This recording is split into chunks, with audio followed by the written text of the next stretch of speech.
आज हम बात करेंगे भारतीय संविधान के अनुच्छेद 5 के बारे में।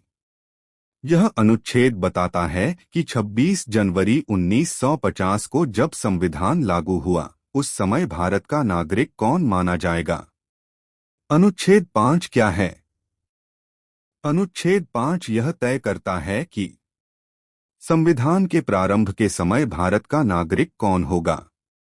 यह अनुच्छेद नागरिकता सिटीजनशिप से जुड़ा हुआ है और यह पार्ट 2 अनुच्छेद 5 से 11 में शामिल है।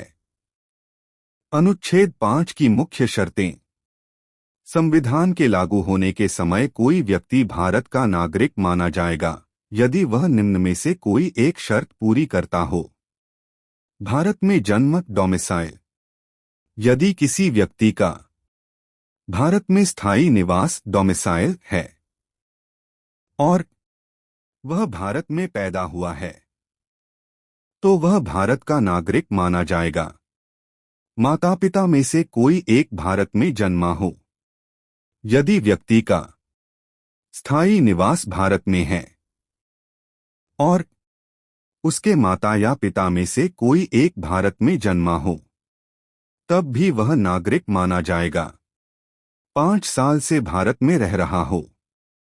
यदि कोई व्यक्ति संविधान लागू होने से पहले कम से कम 5 वर्ष तक भारत में रह चुका है तो उसे भी भारत का नागरिक माना जाएगा। स्थायी निवास डोमिसाइल का अर्थ।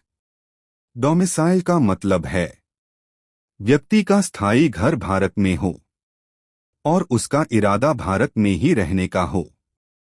केवल रहना ही नहीं, यहीं बसने का इरादा भी जरूरी है। अनुच्छेद 5 का महत्व। यह अनुच्छेद संविधान लागू होते समय नागरिकता की नींव रखता है।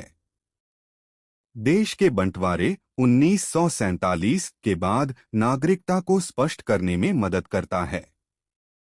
इससे यह तय हुआ कि भारत का पहला नागरिक कौन है। अनुच्छेद 5 और अन्य अनुच्छेद। अनुच्छेद 6 पाकिस्तान से आए लोगों की नागरिकता। अनुच्छेद 7 पाकिस्तान जाने वालों की नागरिकता। अनुच्छेद 8 विदेश में रहने वाले भारतीय। अनुच्छेद 9-11 नागरिकता से जुड़े अन्य प्रावधान।